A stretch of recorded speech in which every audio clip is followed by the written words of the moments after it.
Class 12 semester 3 তোমাদেরকে কথা দিয়েছিলাম যে প্রত্যেকটা চ্যাপ্টারের কনসেপ্ট ক্লিয়ারের ক্লাস এবং এমসিকিউ এগুলো সবগুলো হয়ে গেলে কিন্তু এমসিকিউ পাওয়ার পয়েন্টে আলোচনা হবে। আজকে এমসিকিউ পাওয়ার পয়েন্টে চতুর্থ চ্যাপ্টার, এর আগে 3টে চ্যাপ্টার কিন্তু পাওয়ার পয়েন্টে আলোচনা হয়ে গেছে। পাওয়ার পয়েন্টের সুবিধা এটাই, তোমরা নিজেদের পরীক্ষা নিজেরাই দিয়ে নিতে পারবে, কারণ এখানে কোশ্চেনটা আসার পর অপশনগুলো এসে যাচ্ছে, তারপরে তুমি কিছুক্ষণ ভাবার সময় পাচ্ছ। তাই বলবো তোমরা পুরানো ক্লাসগুলো দেখো, চ্যানেলে নতুন হলে চ্যানেলটা সাবস্ক্রাইব করে নোটিফিকেশান অল করো, যদি তাও নোটিফিকেশান না আসে মাঝে মাঝে কিন্তু চ্যানেল ভিজিট করবে। সমুদ্রপৃষ্ঠের নিচের কোন স্থানের গভীরতা বোঝানো হয় যে রেখা দ্বারা, তাকে কি বলে? 4টে অপশন আছে, সঠিক উত্তর ডি, ব্যাথিমেট্রিক রেখা। 2 দাগে সমুদ্রের গভীরতা মাপার জন্য যে বৈদ্যুতিক শব্দযন্ত্রের সাহায্য নেওয়া হয় তাকে কি বলে? তাকে বলে বি এর দাগে সঠিক উত্তর ইকো সাউন্ডার। 3 দাগে সমুদ্র তলদেশে একই গভীরতা বিশিষ্ট স্থানগুলিকে যুক্ত করলে যে রেখা পাওয়া যায় তাকে কি বলে? তাকে বলে সি সঠিক উত্তর সমগভীরতা রেখা। তোমরা 4টে করে অপশন দেখতে পাচ্ছ, আমি আর আলাদা করে রিডিং পড়ছি না, তাতে সময়টা অনেক বাড়বে। সমুদ্র জলে প্রতি সেকেন্ডে শব্দের গড় গতিবেগ কত? প্রতি সেকেন্ডে 1450 মিটার, তাই বি হচ্ছে সঠিক উত্তর। এরপরে 5 দাগে এই প্রশ্নের উত্তর তোমাদের সবার জানা, পৃথিবীর গভীরতম স্থান মারিয়ানা খাতের চ্যালেঞ্জার ডেপ। 6 দাগে মধ্য আটলান্টিক শৈলশিরার দক্ষিণ অংশকে কি বলে? উত্তর অংশ যেটা তাকে বলে ডলফিন উচ্চভূমি এবং দক্ষিণ অংশকে বলে চ্যালেঞ্জার উচ্চভূমি। আমাদেরকে জানতে চাওয়া হয়েছে দক্ষিণ অংশকে কি বলছে, তাকে বলে চ্যালেঞ্জার উচ্চভূমি। এরপরে আমরা চলে যাব 7 দাগে, স্বল্প উচ্চতাযুক্ত সমুদ্র পর্বতকে কি বলা হয়? স্বল্প উচ্চতাযুক্ত সমুদ্র পর্বত যখন, তখন নোল, আর সমুদ্র পর্বতের উপরের অংশ যখন সমতল হয়ে যাচ্ছে ক্ষয়প্রাপ্ত হয়ে, তখন তাকে বলে গায়ট। আমরা পরপর দুটো প্রশ্নই পাবো, তাহলে এটার উত্তর নোল পেলে তারপরেই এই প্রশ্নটা আছে, সমুদ্র তরঙ্গের আঘাতে সমুদ্র পর্বতের উপরিভাগ ক্ষয়প্রাপ্ত হয়ে যে সমতল চূড়াযুক্ত পর্বতের সৃষ্টি হয় তাকে কি বলে? এক্ষুনি বললাম গায়ট।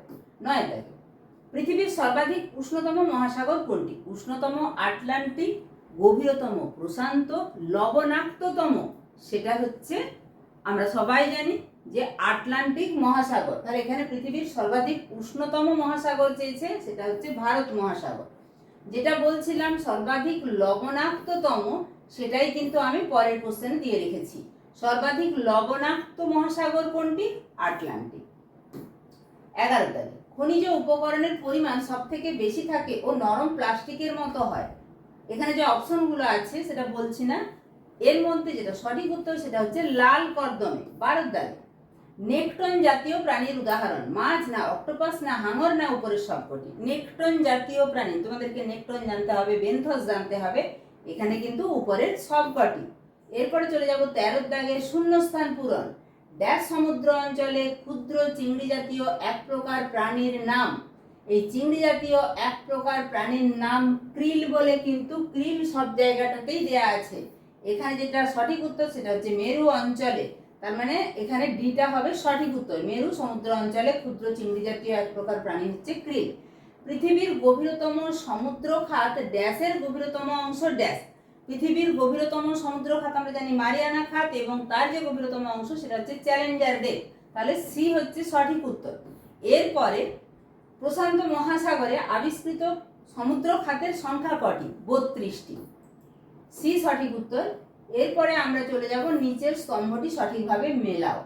টেরোপড গ্লোবিজারিনা, রেডিওল্যারিয়ান ডায়াটম। এটা তো তোমরা জানো, রেডিওল্যারিয়ান ডায়াটম বালুকা জাতীয়, টেরোপড গ্লোবিজারিনা এটা চুন সমৃদ্ধ। তাহলে এই দুটো মিলে গেল। ইউপিলাজিক সঞ্চয় জৈব অজৈব পদার্থ, কসমোজেনাস হচ্ছে উল্কাপাত, এভাবেই সাজানো আছে।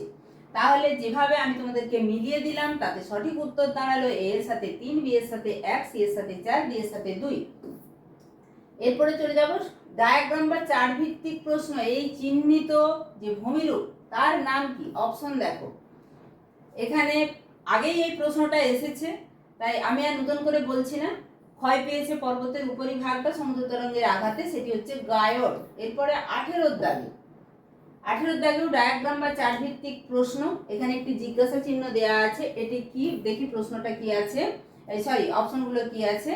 এটি হচ্ছে থার্মোক্লাইন স্তর, কারণ তোমরা এখানে দেখতেই পাচ্ছ উষ্ণতা ডিগ্রি সেন্টিগ্রেডে, তার এটা কিসে দেখা গেছে?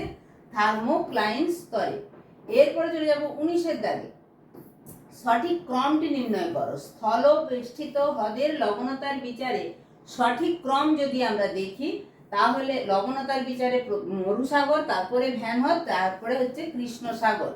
ডি সঠিক উত্তর। 20-এর দাগে আবারও একটি সঠিক ক্রম, উপকূল থেকে গভীর সমুদ্রের অবক্ষেপের সঠিক ক্রম। তোমরা অপশনগুলো দেখতেই পাচ্ছ। উপকূল থেকে গভীর সমুদ্রে গেলে প্রথমে নেরিটিক, তারপরে টেরিজেনাস, তারপরে পিলেজিক সিন্ধুমল। তাহলে বি হচ্ছে সঠিক উত্তর। এরপরে চলে যাব 21-এর দাগে, বিবৃতি এবং কারণ ব্যাখ্যা। সমুদ্রের গভীরে দীর্ঘ উঁচু ভূমিকে সামুদ্রিক শৈলশিলা বলে। একদম ঠিক। প্রতিসারী পাত সীমানায়, প্রতিসারী মানে কি, একটা আরেকটা থেকে যখন দূরে সরে যাচ্ছে, বারংবার অগ্নুৎপাতের ফলে লাভা সঞ্চিত হয়ে এরূপ শৈলশিলার সৃষ্টি হয়।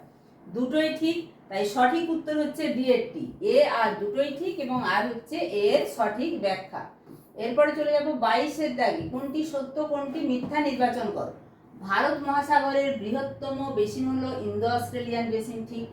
উত্তর দক্ষিণে বিস্তৃত 90 পূর্ব শৈলশিরা এই বেসিনকে দুভাগে ভাগ করেছে, ঠিক। পূর্ব অংশকে বলা হয় মধ্য ভারতীয় বেসিন, না, পূর্ব অংশকে বলা হয় পশ্চিম অস্ট্রেলীয় বেসিন এবং পশ্চিম অংশকে বলা হয় পশ্চিম অস্ট্রেলীয় বেসিন বলা আছে, না, পশ্চিম অংশকে বলা হয় ভারতীয় বেসিন। তাহলে 1, 2 ঠিক, 3, 4 ভুল। সঠিক উত্তর হচ্ছে ডি। এরপরে আমরা 23-এর দাগে চলে যাব, কোনটি সত্য কোনটি মিথ্যা। 23-এর দাগে, দুটি পাতের মিলনস্থলে পাত সীমানায় সমুদ্র খাতের সৃষ্টি হয়। এটি ঠিক। প্রতিসারী পাত সীমানায়, প্রতিসারী মানে পরস্পর থেকে দূরে সরে যাচ্ছে, অগ্নুৎপাতের ফলে লাভা সঞ্চিত হয়ে সমুদ্র খাত, না, সেখানে শৈলশিলা সৃষ্টি হয়। তাহলে 2 ভুল, 1 ঠিক হলো। প্রতিসারী পাত সীমানায় সমুদ্র তলদেশের ভূমির স্থিতিশীলতা রক্ষা করার জন্য শিলাস্তর বসে গিয়ে সমুদ্র খাতের সৃষ্টি হয়। প্রতিসারী পাত সীমানায় সমুদ্র খাতের সৃষ্টি হয়, এটিও ঠিক। হিমযুগের সময় সমুদ্রপৃষ্ঠের অবনমনের ফলে সমুদ্র খাতের সৃষ্টি হয়, এটি ভুল। তাহলে দাঁড়ালো কি 1 এবং 3 সঠিক, 2 এবং 4 ভুল। তাহলে সঠিক উত্তর হচ্ছে বি। এরপরে চলে যাব 24-এর দাগে, কেস ও কোড ভিত্তিক প্রশ্ন। এখানে তোমাদেরকে এই প্যারাটি পড়তে হবে, তার থেকে প্রশ্ন দেওয়া আছে।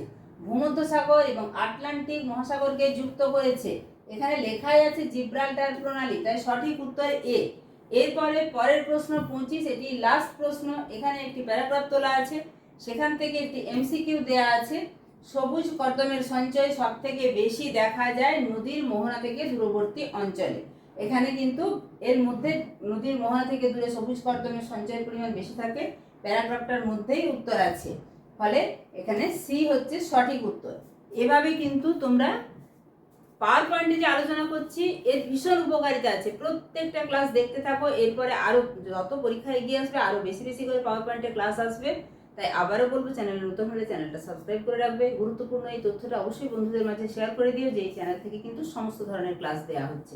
ঠিক আছে, সবাই সুস্থ থাকবে, ভালো থাকবে, মন দিয়ে পড়াশোনা করবে। টাটা।